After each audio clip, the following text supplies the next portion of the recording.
Hello friends, MLM education में आप सभी का स्वागत एवं धन्यवाद। आज का टॉपिक है leveraged growth, working smarter not harder.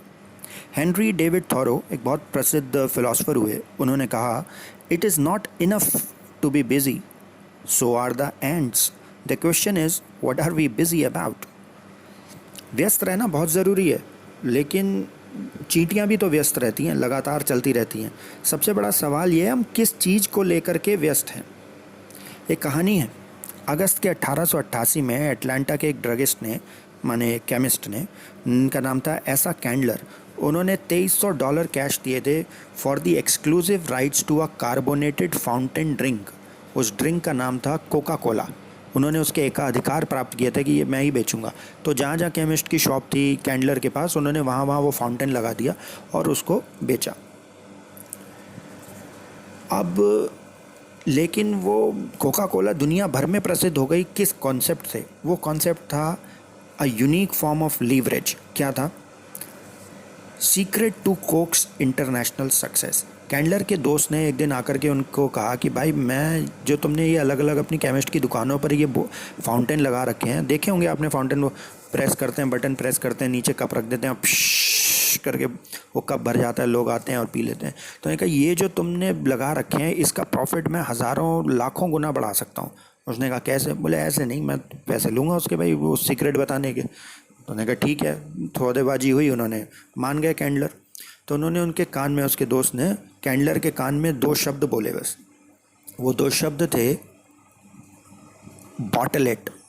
जी हाँ, बॉटल इट मतलब उसे बॉटल में डाल दो, बोतल को, लोग अपने आप ले जाएंगे।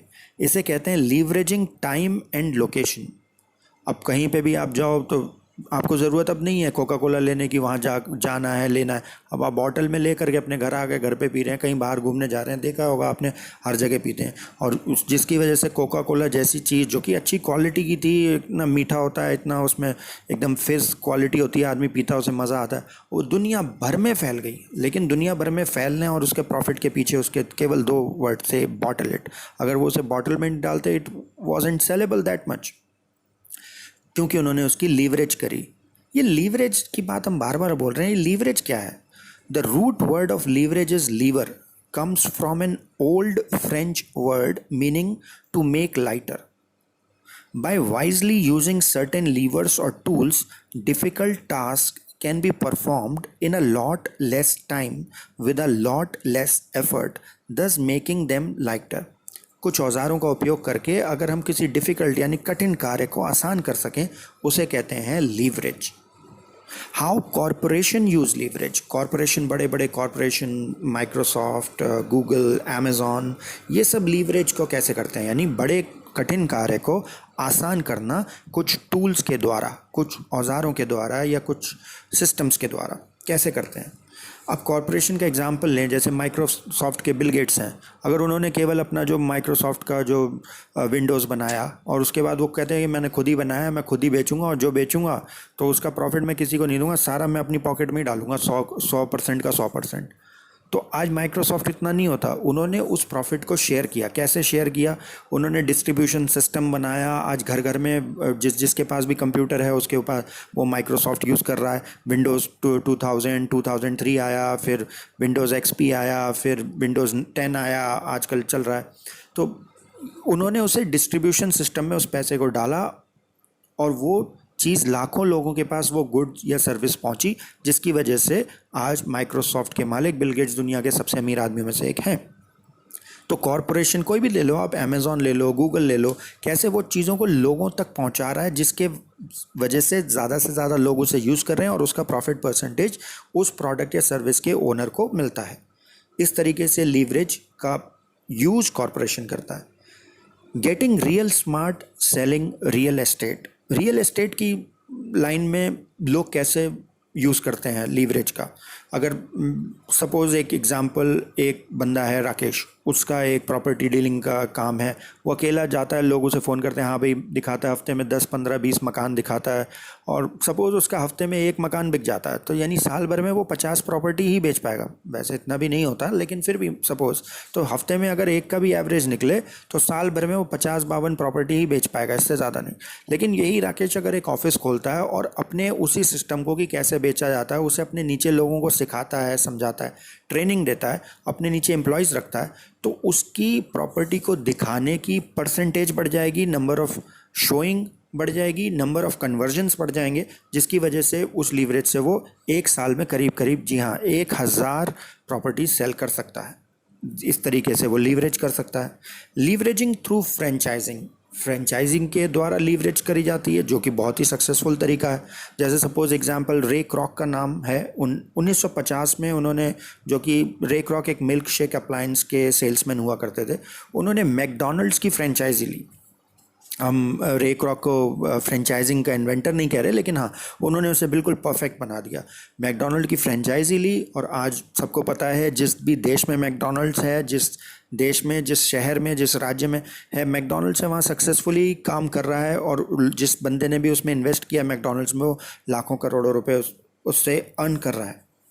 Duplication, the key to successful franchising.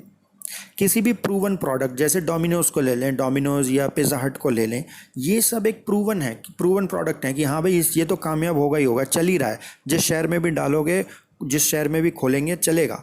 So the key to becoming a successful franchisor is to develop a successful system and then record what needs to be done in detail so that the model can be taught to somebody else। 3 चीज़ें हैं। एक तो सबसे पहले, successful franchiser is to develop a successful system. सबसे पहले तो एक सक्सेसफुल सिस्टम बनाया गया, जैसे मैकडोनल्ड ने, डोमिनोज ने या पिज़्ज़ा हट ने बनाया। Number 2, then record what needs to be done in detail. फिर उस नंबर 2, उस चीज़ को कि वो सक्सेसफुल कैसे हुआ उसको डिटेल में रिकॉर्ड किया गया। And number 3, what, so that the model can be taught to somebody else. और फिर वो ही मॉडल जिस वजह से वो सक्सेसफुल हुआ, उसे दूसरे बंदे को भी सिखाया जाए, यानी ट्रेनिंग दी जाए कि भाई ऐसे ऐसे सक्सेसफुल होगा, इस प्रोडक्ट को ऐसे ऐसे बेचना।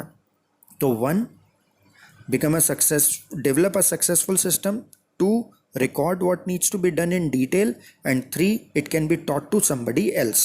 ये 3 चीज़ें जो हैं बहुत स्टेप बाय स्टेप ज़रूरी हैं एक डुप्लीकेशन के सिस्टम में। अगर मॉडल प्रूवन है and can be copycatted by the average person, then it can be successfully franchise, तो उसकी फ्रेंचाइजी में ली जा सकती है और कामयाब हुआ जा सकता है। लेकिन एवरेज पर्सन को, अगर इसमें ये चीज़ गौर करने वाली है कि it can be copy CATET, कि एवरेज पर्सन उसकी नकल कर सके। जैसे मैं अगर मैकडोनल्ड्स की फ्रेंचाइजी लूँ तो मैं, I am an average person, मैं ले सकता हूँ, और उसमें कामयाब होने की मेरी सक्सेस के रेशियो बहुत बढ़ जाएगा। 100% ही होगा कि अगर मैं मैकडोनल्ड्स की फ्रेंचाइजी लेता हूँ तो मैं सक्सेसफुल हो ही जाऊँगा, भले ही मैं एवरेज हूँ, मेरे पास कोई बहुत ज़्यादा दिमाग ना। क्यों? क्योंकि वो बना बनाया एक सिस्टम है, वो लेकर अपने शहर में डालना है और उसमें सक्सेस हो जाएंगे। स्टार्स आर नॉट डुप्लीकेटेबल, माने कि अगर एवरेज पर्सन ही उसमें सक्सेस होगा। अब स्टार्स की इसमें ज़रूरत नहीं है, स्टार्स डुप्लीकेट नहीं होते, जैसे शाहरुख खान, आमिर खान, सलमान खान या टॉम क्रूज, विल स्मिथ वगैरह, ये जो स्टार्स हैं इनकी डुप्लीकेसी नहीं की जा सकती कि भाई ये, जैसे कहा कि मैकडोनल्ड का सिस्टम बना बनाया सिस्टम है, उसको कहीं डाल दो वो कामयाब हो जाएगा। हम विल स्मिथ का सिस्टम थोड़ी डाल सकते। विल स्मिथ एक सक्सेसफुल स्टार है, उसकी कॉपी नहीं की जा सकती। उसका कोई डुप्लीकेट बंदा जा करके अपनी पिक्चर बनाए कि हाँ भाई मैं विल स्मिथ हूँ, वो नहीं। जो Will Smith is offering to the table, वो उसका डुप्लीकेट नहीं कर सकता। From zero to hero, which means कि जो भी फ्रेंचाइजिंग आजकल यूएस में 34% से लेके 60% गुड्स या सर्विसेज जो लोगों को डिलीवर हो रही है, वो फ्रेंचाइजिंग के बेस पर ही डिलीवर की जा रही है। ये इतना बड़ा इफ़ेक्ट है फ्रेंचाइजिंग का, लीवरेजिंग का, कि कैसे एक सिस्टम बनाया, उस सिस्टम का रिकॉर्ड किया गया डिटेल में, और उसे एवरेज बंदे को सिखाया गया और वो भी सक्सेस हुआ।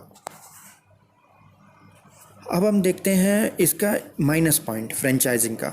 Down side to a franchising is the startup cost. कि उसको स्टार्ट करने में काफ़ी पैसा लगता है। अगर मुझे मैकडोनल्ड की या डोमिनोज की चाहिए तो कई बार बड़ी अच्छी कामयाब फ्रेंचाइजिंग की फ़ीस जो होती है लाखों में, बल्कि कई बार तो करोड़ों में चली जाती है। हाँ, उसका सक्सेस रेशियो अच्छा होता है पर करोड़ों में चली जाती है।